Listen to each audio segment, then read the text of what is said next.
Hi, this is Gary from Texas Zone 8B. I'm going to talk to you about dwarf tomato plants that I have in containers. I've got 11 in containers. I do got the 52 that I got out there in the main garden. This here's some of the extras. The peppers aren't extras, but all the tomatoes there are kind of extra tomatoes that I have. I do that for the fact that way, if I have a late freeze, that I have extra tomatoes to replace them. So, but this year I kind of went over it. I already gave away 16 at church today. I did one at 4-8 saying, hey, do you want me to bring some tomatoes next week? And everybody kind of slared at you, said they're free. And then people start saying they want some. I don't blame them, because sometimes people try to sell you stuff. This is the first one we're going to talk about. It's the Barnett Tigerette. It does have the light yellow, light green leaf, and that's just the way they are, no matter how much fertilizer you put in it. The Molly Rose, the Purple Roselle, and this is a Firebird Sweet, which it had real good germination this year, so I have several of those. This in here is the Everglade tomato. It's a wild tomato. It's kind of been naturalized in Florida, and if you plant it in your garden, the only thing about it is it can get out and it'll start having tomato plants come up all over. They're also very small.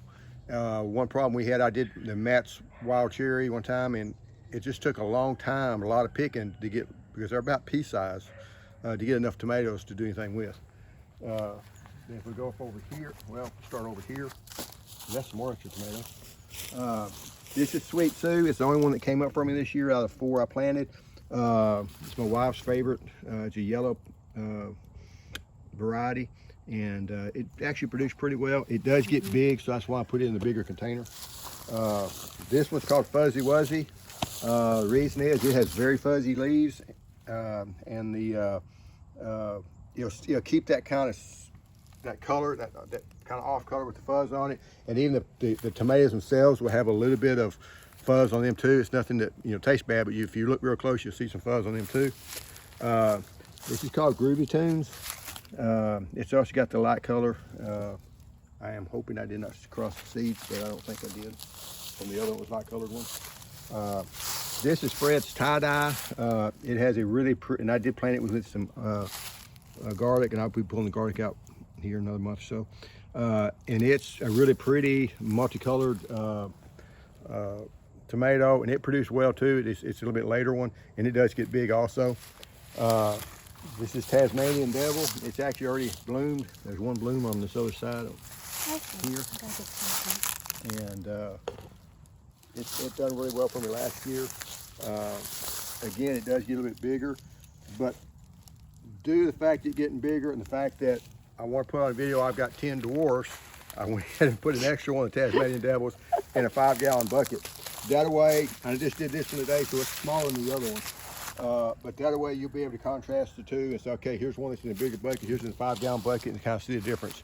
So if you're growing these containers, the dwarfs, and I really do like the dwarfs tomatoes. It was put on by Craig, his first name, with Epic Tomatoes, and that's a really cool book to have. I meant to bring it up, I forgot. It's a really nice book to have. He goes into all the breeding that they've done, and all the dwarf tomatoes are open pollinated. They're also open source, so that people can sell them without having to pay any fees or whatever. And they've done a really good job of coming up with a lot of tomatoes, because I don't think any of the tomatoes that I've showed y'all or cherry tomatoes, other than I think the Fuzzy Wuzzy ones is kind of plum size, but the Tasmanian chocolate and the tie-dye, they're slicing tomatoes, and they've kind of done that so you could get the slicing size.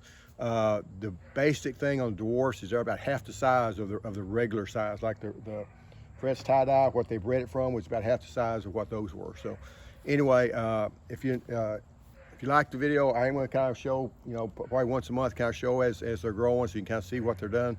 If you want to see that, subscribe, hit the like button, and if any comments, put them down there and I'll respond. Thank you.